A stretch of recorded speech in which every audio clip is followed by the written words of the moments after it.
दर्शन कर लो, जय माता की, चरण पकड़ लो, जय माता की, मिलेगा, जय माता की, ऐशा ओशा, जय माता की, मत बचताना, जय माता की, दर्द गवाना, जय माता की, कहीं ही जाना, जय माता की, जय माता की, जय गुरुवर की, जय गुरुवर की, जय गुरुवर की, जय गुरुवर की, मनत कर लो, जय गुरुवर की, परमहंस है, जय गुरुवर की, योगी राज है, जय गुरुवर की, है अवतारी, जय गुरुवर की, है वरदानी, जय गुरुवर की, जय गुरुवर की, जय गुरुवर की, ब्रह्म ऋषि है, जय गुरुवर की, योगेश्वर है, जय गुरुवर की, सच्चिदानंद है, जय गुरुवर की, जय गुरुवर की, जय गुरुवर की, जय गुरुवर की, जय गुरुवर की, दर्शन कर लो, जय गुरुवर की, दर्शन कर लो, जय गुरुवर की, पूजन कर लो, जय गुरुवर की, आरती कर लो, जय गुरुवर की, जय गुरुवर की, जय गुरुवर की, जय गुरुवर की, जय गुरुवर की, देखो देखो, जय गुरुवर की, गुरुवर को देखो, जय गुरुवर की, गुरुवर जी आए, जय गुरुवर की, महिमा को लाए,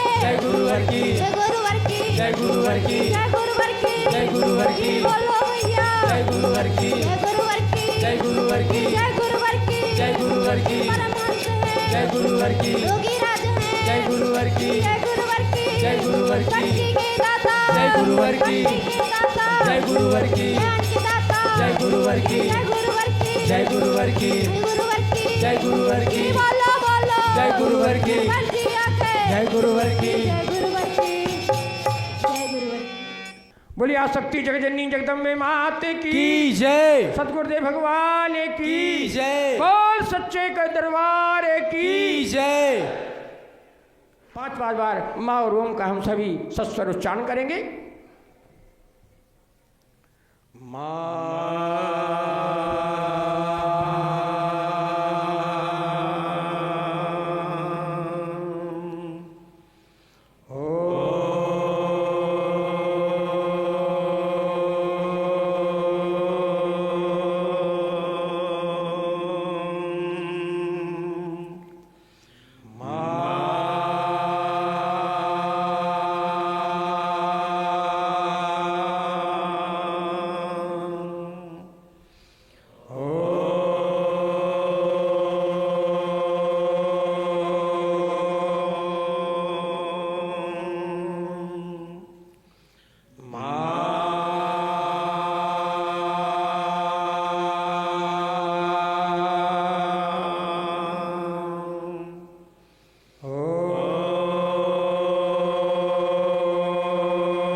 बोली आसक्ति जगजननी जगदम्बे मात की जय, सतगुरुदेव भगवान की जय, पंच ज्योति शक्ति तीर्थ धात्रम धाम की जय, बोल सच्चे दरबार की जय।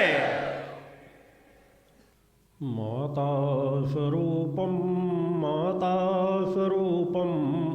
देवी स्वरूपम प्रकृति स्वरूपम प्रणम्यम बोल माता आदि शक्ति जगजनी जगदम्बा की जय। इस पवित्र तीर्थ स्थल सिद्धाश्रम धाम पर अपने समस्त चेतनांशों, शिष्यों, माँ के भक्तों, श्रद्धालुओं, समस्त कार्यकर्ताओं एवं विश्व धर्म प्रेमी जनमानस को अपने हृदय में धारण करता हुआ माता आदि शक्ति जगजननी जगदम्बा का पूर्ण आशीर्वाद प्राप्त करता हुआ अपना पूर्ण आशीर्वाद आप समस्त लोगों को समर्पित करता हूँ। बोलो गुरुदेव भगवान की जय। इस दिव्य धाम पर मेरे आह्वान पे आए हुए मेरे समस्त कार्यकर्ता जो इस पवित्र स्थल पर एक कार्यकर्ता के रूप में उपस्थित हुए हैं, मैं पुनः अपना एक बार उन्हें पूर्ण आशीर्वाद प्रदान करता हूं। आप में से अनेकों ऐसे कार्यकर्ता हैं जिसके पूर्व भी कई कार्यकर्ता बैठक में सम्मिलित हो चुके हैं। मैंने सोचा था कि शायद आगे कार्यकर्ता बैठक के रूप में मुझे ज़्यादा समय नहीं देना पड़ेगा, कार्यकर्ता पर्याप्त सक्षम है, वो समय उस प्रक्रिया को आगे बढ़ाते रहेंगे। मगर फिर मुझे पुनः माँ की चालीसा भवन में दिव्य शक्तियों की स्थापना के बाद ऐसा लगा कि यज्ञों की ओर बढ़ने के पहले मैं एक बार जो समय है पुनः अपने कार्यकर्ताओं को उनके लक्ष्य का बोध करा सकूं, अपनी चेतना तरंगों के और नज़दीक ला सकूं, वर्तमान परिस्थितियों में उनका कर्तव्य क्या है उसका ज्ञान करा सकूं, समय कितना महत्वपूर्ण है और समय के महत्वपूर्ण समय को हमें किस प्रकार से सदुपयोग करना है, संगठन का गठन क्यों किया गया, इन सभी बिंदुओं पर आंशिक रूप से पुनः प्रकाश डाल करके आप लोगों की सुप्त चेतना को जागृत कर सकूं, आप लोगों की जो सामाजिक परिस्थितियों में रहते रहते बैटरियां डिस्चार्ज हो जाती हैं उन्हें पुनः चार्ज कर सकूं, ऊर्जा का प्रभाव पड़ता है। जैसे हम संगत करते हैं, जिस तरह के परिवेश में रहते हैं उसका प्रभाव पड़ता है। मगर जब हम सात्विक पवित्र स्थल पर बैठ करके अपने वर्तमान जीवन में हमें किस कर्म को करना है, हमें जो जिम्मेदारियां मिली हुई है उस पर हमारा कर्तव्य क्या है, उसका जब हम बोध करते हैं और जहाँ पर शक्तियों का वास हो, हमारे अंतःकरण में जहाँ थोड़ा भी परिवर्तन आता है हमारा अंतःकरण निर्मल और पवित्र बनता है, वह ऊर्जा हमारे शरीरों पर समाहित होने लगती है। हमारा मन शांत हुआ नहीं, हमारी कोशिकाएं शांत हुई नहीं, इंद्रियां हमारी संयमित होती हैं, तत्काल सात्विक शक्तियों का प्रभाव हमारे जीवन में पड़ने लगता है। सतोगुणी कोशिकाएं हमारी प्रभाव खोने लगती हैं और सतरज तम की तीनों कोशिकाएं जब संतुलन की अवस्था में आ जाती हैं तो मनुष्य का जीवन सार्थक होने लगता है, उसके विचारों में परिवर्तन आने लग जाता है। अनेकों बार मेरे द्वारा महत्वपूर्ण चिंतन दिए गए हैं, उन चिंतनों के अधिकारकर्ता सतत श्रवण करते रहें तो उन्हें सभी कर्तव्यों का बोध भी होता रहेगा। सभी धर्म ग्रंथों का मूल सार उन विचारों के माध्यम से समाज को दिया जा चुका है। वर्तमान समय में मनुष्य अपने जीवन को किस प्रकार से सार्थक करे उस विषय में भी समाज को बताया जा चुका है कि मनुष्य के सिर्फ 3 कर्तव्य हैं: धर्म, राष्ट्र और मानवता की सेवा करना। और हम सेवा किस प्रकार से करेंगे? यह सेवा हम तभी कर सकते हैं जब हमारे जीवन में तप, त्याग, पुरुषार्थ और परोपकार की भावना प्रबल होगी। तप, त्याग, पुरुषार्थ की पराकाष्ठा, परोपकार की पराकाष्ठा ही हमारे जीवन को सार्थक बनाती है। और तप, त्याग, पुरुषार्थ और परोपकार हम कब कर सकेंगे? जब हम हर पल अपने आहार, विचार और व्यवहार पर विचार करेंगे, तब हमें स्वयं अपने कर्तव्य का कर्तव्य बोध होता है। जब थोड़ा ठहर करके सोचना चाहते हैं, समझना चाहते हैं कि हमारा जीवन किस लिए मिला है और इस जीवन को किस प्रकार से हम सदुपयोग कर सकते हैं, संगठन का गठन किस लिए किया गया है। समाज में अनेकों धार्मिक संस्थाएं चल रही हैं। यदि केवल धार्मिक संस्थाएं चलाना होता तो मुझे आने की आवश्यकता नहीं थी। संगठन का गठन यह केवल शिष्यों का एक समूह नहीं खड़ा किया जा रहा। शिष्यों के समूह खड़ा करने के लिए भी संगठन के कार्यकर्ताओं को इस तरह मार्गदर्शन देने की और हर जगह जगह संगठन को गठन करने की आवश्यकता न पड़ती। संगठन का गठन महत्वपूर्ण लक्ष्यों की पूर्ति के लिए किया गया है, जिन लक्ष्यों की पूर्ति अन्य किसी भी संस्था के माध्यम से नहीं हो सकती। वर्तमान में चाहे सनातन धर्म में, हिंदू धर्म में हो, जितनी धार्मिक संस्थाएं हैं वो आज सिर्फ या तो अपनी धार्मिक संस्थाओं को बढ़ाने में लगी हुई है या मान सम्मान को बढ़ाने में लगी हुई है। उन्हें उस सत्य के कर्तव्य का बोध नहीं है कि हम वर्तमान समय में जिस प्रकार सनातन का पतन हो रहा है, धर्म का पतन हो रहा है, हिंदू धर्म खंड खंड होता चला जा रहा है, लोग धर्म परिवर्तन कर रहे हैं, नास्तिकता चरम सीमाओं में बढ़ती चली जा रही है। जो समाज शुद्धता पवित्रता की प्रतिमूर्ति माना जाता था, उसके 75% लोग आज नशे और मांस से ग्रसित हो चुके हैं। इससे ज़्यादा सनातन के अंदर भयावह स्थिति और क्या होगी। हम विश्व की अवस्था को तो देख रहे होते हैं कि कहाँ पर क्या हो रहा है, मगर फिर भी उससे सजग नहीं होते। मगर हमारे आसपास क्या हो रहा है, हमारे घरों में क्या हो रहा है, हमारे परिवारों में क्या हो रहा है, बच्चे किस प्रकार से भटकते चले जा रहे हैं, नशे की ओर बढ़ते चले जा रहे हैं, मांस की ओर बढ़ते चले जा रहे हैं, विषय विकारों की ओर बढ़ते चले जा रहे हैं, सात्विकता पवित्रता से दूर होते चले जा रहे हैं, आरस आलस निराशा उनके ऊपर हावी होती चली जा रही है। न समय पर जगना, न समय पर पूजन करना, इन सब चीज़ों से दूर होते जा रहे हैं। धार्मिक पुस्तकों को तो अध्ययन करने के लिए उनके पास वक्त ही नहीं होता। किस प्रकार वो सत्य के पथ पर बढ़ सकेंगे। कुछ समय तक आश्रम में आकर के चिंतनों को सुन लेने से जो ऊर्जा भी प्राप्त होती है, वो हमारा जब अधिकांश समय उस तरह के वातावरण में रहता है तो वह ऊर्जा भी धीरे धीरे करके नष्ट होने लगती है। आज आवश्यकता है पुनः तप त्याग पुरुषार्थ और परोपकार की पराकाष्ठा को अपने अंदर धारण करने की।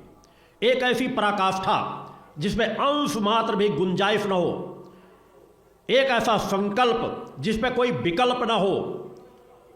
हम मानव जीवन को यदि सार्थक बनाना चाहते हैं कि एक जीवन हमें मिला है और एक जीवन को आपके गुरु ने मांगा है कि एक जीवन मुझे समर्पित कर दो, जीवन में तुम्हें निराश होने की आवश्यकता नहीं पड़ेगी, तुम्हारा जीवन सार्थक हो जाएगा और मानवता को बहुत बड़ा सहारा मिलेगा, सनातन को एक सशक्त सहारा मिलेगा, हिंदू धर्म को एक सशक्त सहारा मिलेगा।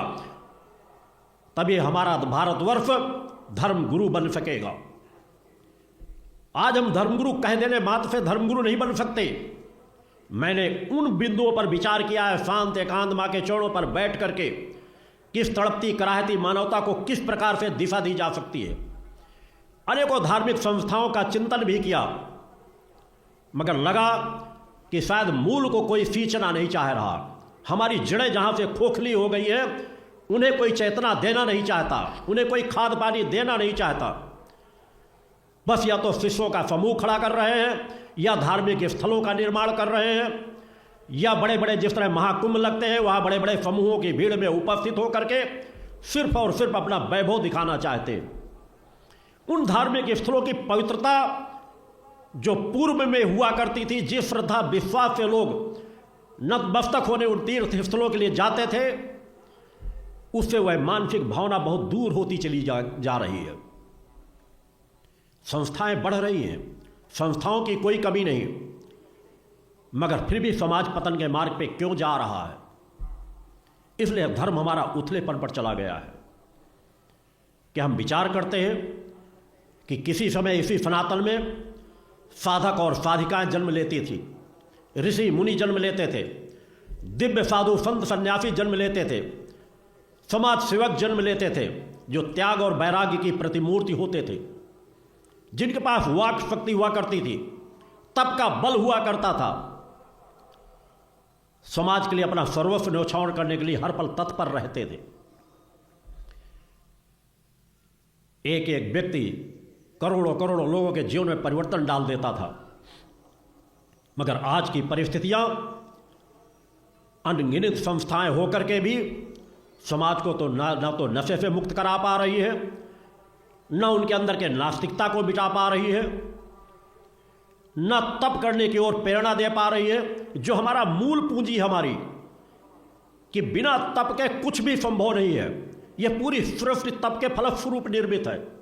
सब कण कण जो कुछ हम देख रहे हैं, हर पल वो तपस्या रत है। चाहे मिट्टी के कण को देख लें, पौधे को देख लें, बीज को देख लें, नदिया के प्रवाह को देख लें, किसी पौधे का अंकुरण होना देख लें, किसी फूल का विकसित होना स्थिति देख लें, हर अपनी क्रियाओं में सतत बढ़ रहा है और अपने स्वभाव के अनुसार बढ़ रहा है।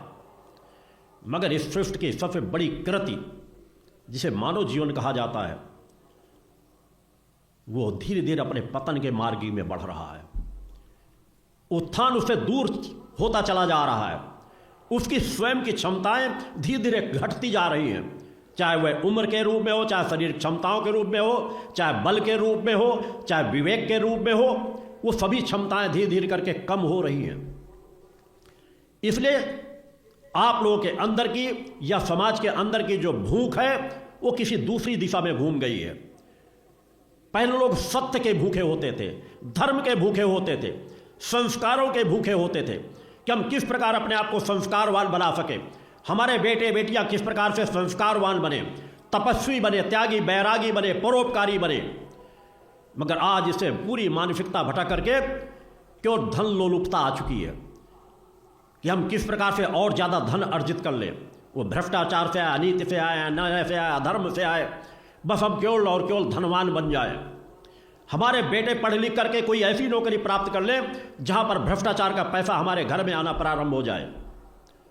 कहीं ईमानदारी का पाठ बच्चों को पढ़ाना ही नहीं चाहते, बच्चों को सत्कर्म सिखाना ही नहीं चाहते। मैं आप लोगों की बात नहीं कर रहा, मैं पूरे समाज का आईना दिखा रहा हूँ कि आज समाज की जो भी परिस्थितियाँ हैं, उन परिस्थितियों में यदि हम सजग ना हुए, यदि हम सचेत ना हुए और यदि हमने तप के मार्ग को न अपनाया, साधना पथ पर नहीं चले, अपने आप को साधक और साधिका के रूप में हमने परिवर्तित करने का प्रयास नहीं किया, तो जन्म दर जन्म हम इस तरह भटकते चले जाएंगे। अन्यथा एक जीवन हमारे लिए पर्याप्त है अपनी आत्मोन्नति को प्राप्त कर लेने के लिए, उस चैतन्यता को प्राप्त करने के लिए। और मेरा सानिध्य पाकर के भी जो आत्म मुक्ति न प्राप्त कर सके, उससे दुर्भाग्यशाली तो और कोई दूसरा हो ही नहीं सकता। मेरे द्वारा सतत वो चेतना तरंगे प्रदान की जाती है कि निष्ठा, विश्वास, समर्पण की पराकाष्ठा लेकर के 1,11,108 शिष्यों की श्रेणी में आने वाला कोई भी ऐसा शिष्य नहीं होगा जो मुक्ति को प्राप्त ना कर सके। बोलो गुरुदेव भगवान की जय। मेरे परम धाम, दिव्य धाम, जिसको पाने के लिए देवता भी तरसते हैं, उसके दर्शन ना प्राप्त कर सके। बोलो गुरुदेव भगवान की जय। आवश्यकता है एक जीवन सच्चाई, ईमानदारी के साथ निष्ठा, विश्वास, समर्पण की पराकाष्ठा लेकर के जी करके देखो। गुरु के विचारों को अपने विचार मान करके अपना पूरा जीवन इस तड़पती कराहती मानवता को सहारा देने में लगा करके देखो। जातीयता, छुआछूत, भेदभाव, ऊंच नीच, इससे ऊपर उठ करके देखो। तुम सभी उस परम सत्ता के अंश हो। हमारा जन्म किस जाति में हुआ, गरीबी में हुआ, अमीरी में हुआ, यह मायने ही नहीं रखता। परम सत्ता का अंश हम सभी के अंदर एक समान है। हम सभी एक हैं और एक बनकर के हमें वर्तमान परिस्थितियों का सच्चाई, ईमानदारी के साथ आंकलन करने की आवश्यकता है कि समाज किस दिशा में जा रहा है, हमें क्या करना चाहिए। मैंने इसीलिए संगठन का गठन किया है, इसीलिए एक तपोभूमि का स्थान का तैयार करके इसे दिव्य स्वरूप धीरे धीरे दे रहा हूं। स्वयं मैंने अपने आप को अग्निपथ का चयन किया है। पिछले 40 वर्षों से, 40-45 वर्षों से मैंने कभी भी विश्राम नहीं किया। विश्राम हो जहां ठहराव आ जाए। मेरे लक्ष्य के प्रति, मेरे साधनाओं के प्रति कभी आराम लेने का स्वभाव, इसे मैंने स्पर्श नहीं होने दिया। एक निष्ठ होकर के, एक लक्ष्य को लेकर के सतत क्रियाएं उस दिशा में चलती रही हैं कि समाज को एक दिशा देना है, समाज को एक सहारा देना है। यदि हमारे अपने ऋषियों मुनियों की उस संस्कृति को बचाना है, उस सनातन धर्म को बचाना है, जिस सनातन धर्म के बचने से ही विश्व की रक्षा हो सकेगी, इंसानियत की रक्षा हो सकेगी। आज सनातन धर्म में तो अनेकों लोग टिप्पणी उठा करते हैं। हिंदू धर्म में टिप्पणी करने वाले लाखों करोड़ों हो जाएंगे, मगर वो भूल जाते हैं कि मात्र सनातन धर्म ही एक ऐसा धर्म है, हिंदू धर्म ही एक ऐसा धर्म है जिसमें दया, ममता, प्रेम, करुणा, वात्सल्य ही वात्सल्य भरा हुआ है, जो विश्व के कल्याण की बात करता है। अन्यथा एक धर्म ऐसा उठा करके बता दो जो विश्व के कल्याण की बातें सोचता हो। या तो थोड़ी सी बात कह देने में सर तन से जुदा कर देने की बात कही जाती है। समाज किस तरह से एक चक्रव्यूह में ग्रसित होता चला जा रहा है, भारतवर्ष में रहने वाले लोग भी इससे अज्ञान हैं। चाहे धर्म के क्षेत्र की सत्ताएं हो, चाहे राजनीतिक क्षेत्र की सत्ताएं हो, हम किस चक्रव्यूह में उलझते चले जा रहे हैं, हमारा समाज किस चक्रव्यूह में ग्रसित होता चला जा रहा है, समाज समझ ही नहीं पा रहा। शिक्षा के माध्यम से संस्कार नष्ट किए जा रहे हैं, टीवी चैनलों के माध्यम से संस्कारों को नष्ट किया जा रहा है। जिहादी मानसिकता के लोग जगह जगह पर अपने स्थानों को मजबूत करते चले जा रहे हैं। शराब नशे का व्यापार मनुष्य की इंसानियत को नष्ट करता चला जा रहा है। क्या कभी हम सोच पाते हैं कि जो संकट हम आज कहीं दूसरी जगह देख रहे हैं वो एक न एक दिन हमारे समाज को भी ग्रसित करेगा, और ग्रसित एक न एक दिन करेगा नहीं, ग्रसित करना प्रारंभ कर चुका है। क्या उस पर हम अपने आप जिम्मेदारियों को समझने का प्रयास करते हैं कि जिस संस्कृति में हम जीवन जी रहे हैं उस संस्कृति ने अपना जीवन जीने वाले लोगों ने कितने बड़े बड़े अपने बलिदान दिए हैं, अपना सर्वस्व न्यौछावर किया है अपने समाज को बचाने के लिए, अपने धर्म को बचाने के लिए, अपने संस्कृति को बचाने के लिए, अपने मंदिरों को बचाने के लिए लाखों लाख नहीं करोड़ों करोड़ों लोगों ने अपना बलिदान दिया है। हम एक लंबी गुलामी के कालखंड से उभर करके आज कुछ सांस लेने लायक बचे हैं। गुलामी से मुक्त नहीं हो पाए। हाँ, कुछ सोच सकते हैं कि हमें जो एक अदृश्य गुलामी जकड़े हुए हैं, क्या इस अदृश्य गुलामी से हम मुक्त हो सकते हैं? और माता आदि शक्ति जगजनी जगदम्बा की कृपा से ये एक अदृश्य गुलामी से हम पूर्णतः मुक्त हो सकते हैं अगर हमने विवेक से कार्य किया, अगर हमने जिम्मेदारी से कार्य किया।